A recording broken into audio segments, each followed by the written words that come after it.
Halo teman-teman, apa kabar? Welcome back to my channel. Di video kali ini kita akan melanjutkan tutorial mengenai MySQL Workbench ya. Video kali ini merupakan episode yang ketiga dari rangkaian tutorial mengenai MySQL Workbench.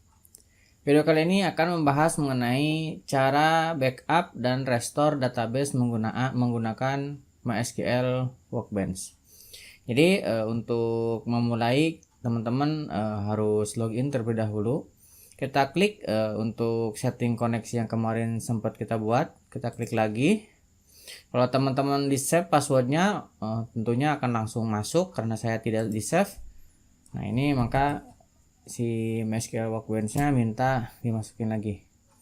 Nah ini tampilan yang sama dengan yang kemarin kita gunakan. Nah kita akan coba melakukan backup database. Nah untuk melakukan backup teman-teman ada dua cara ya. Bisa teman-teman menggunakan menu bar yang ini.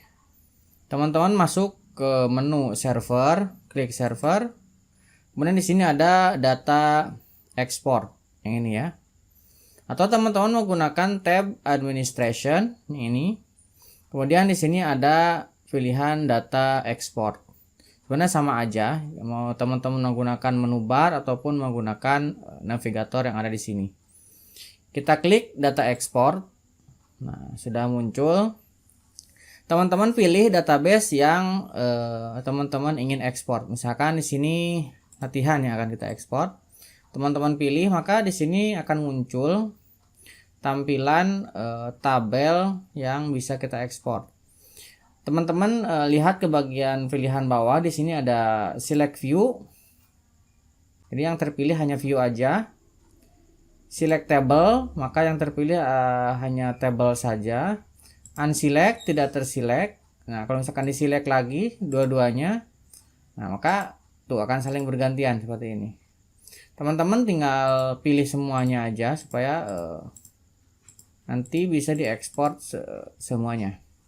Di bagian bawah ini ada pilihan object export, ada DAM, store procedure and function. Jadi kalau misalkan ada store procedure, maka akan di backup juga. Kemudian ada DAM event, jadi kalau misalkan ada job scheduler, ini juga akan di backup. Kemudian di sini ada DAM trigger, kalau misalkan di checklist juga akan terbackup nanti.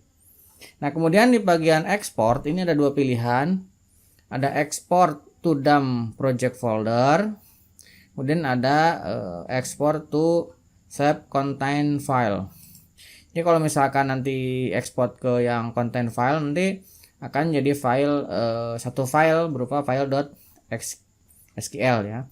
Kita contohkan dulu untuk yang export DAM project file.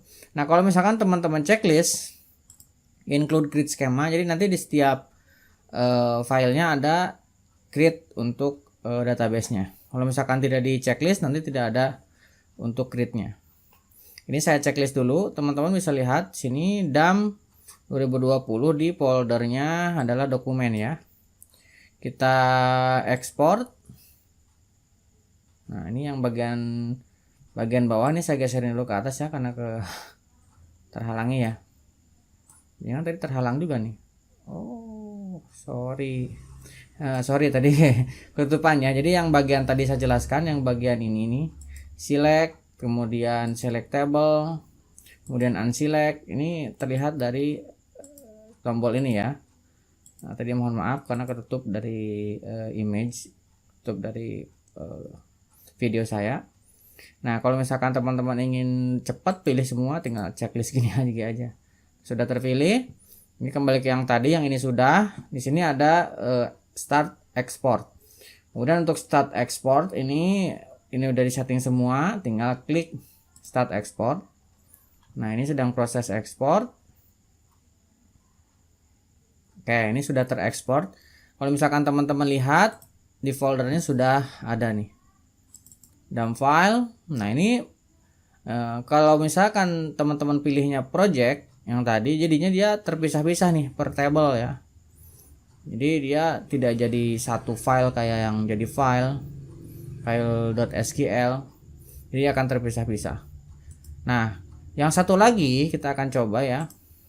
Nah kalau yang satu lagi ini kita akan pilih yang export to self file. Ini kalau misalkan create juga kita include create. Ini start export juga. Nah, ini jadi satu file ya. Kalau kita lihat lagi, nah ini jadi satu file. Ini satu file .sql. Tuh. Ininya akan digabung dalam satu file .sql. Itu kalau misalkan kita menggunakan dua cara backup. Jadi teman-teman bisa pilih salah satunya. Tapi saya sarankan teman-teman menggunakan file yang ini ya. Karena apa? Nanti kita bisa edit untuk nama database-nya lebih mudah dibandingkan dengan yang export dalam project folder ya. Nah, kita akan coba restore. Kita close dulu. Nah, untuk restore teman-teman bisa menggunakan data import atau restore. Tinggal dipilih. Nah, kalau misalkan tadi menggunakan dump project folder, ini tinggal dipilih. Pilih yang dump file. Ini tadi ada filenya ini di dalam sini. Nah, ini langsung terpilih ya. Tuh. Langsung muncul. Nah, teman-teman tinggal start aja. Ini start. Nah, start tuh. Jadi ya tersimpan. Nah, terrestore database-nya. Ini yuk. Di sini tandanya sudah finish, sudah selesai. Nah, kemudian kalau misalkan teman-teman menggunakan file .sql. Nah, ini saya geserkan sedikit ya. Ininya ngalangin. Nah, sini aja. Oke. Ini teman-teman pilih yang bawah, pilih bagian yang search-nya, teman-teman double klik yang .sql file. Nah, ini di bagian ini teman-teman bisa melakukan modifikasi sebenarnya. Ini tadi kan kita bikin nama database-nya barang log. Sorry, bukan barang log, apa? Nih latihan. Kita coba ganti dengan latihan 2. Ini latihan 2. Ini enaknya kalau pakai file bisa kita edit-edit kayak gini. Kita save. Kita close lagi. Saya masuk lagi ke bagian yang ini. Ini pastikan kita pilih. Nah, teman-teman tinggal jalanin aja start yang bawah ini. Start import. Oke, sudah. Teman-teman, ini baru selesai. Udah nih. Sudah selesai. Teman-teman pilih yang skema. Di sini tinggal refresh. Refresh. Nah, maka di sini muncul yang latihan 2 yang tadi kita buat. Isinya sama. Nah, jadi kira-kira seperti itu untuk backup dan restore, sangat mudah ya. Tinggal teman-teman tentukan mau yang gunakan yang project file ataupun yang text atau SQL file. Kalau saya sarankan teman-teman menggunakan file.sql saja. Nanti ngedit-ngeditnya lebih gampang ya. Oke, kira-kira seperti itu di tutorial kali ini. Mudah-mudahan membantu teman-teman. Buat yang belum subscribe, silahkan subscribe dan nyalakan tombol loncengnya. Dan sampai ketemu di video selanjutnya.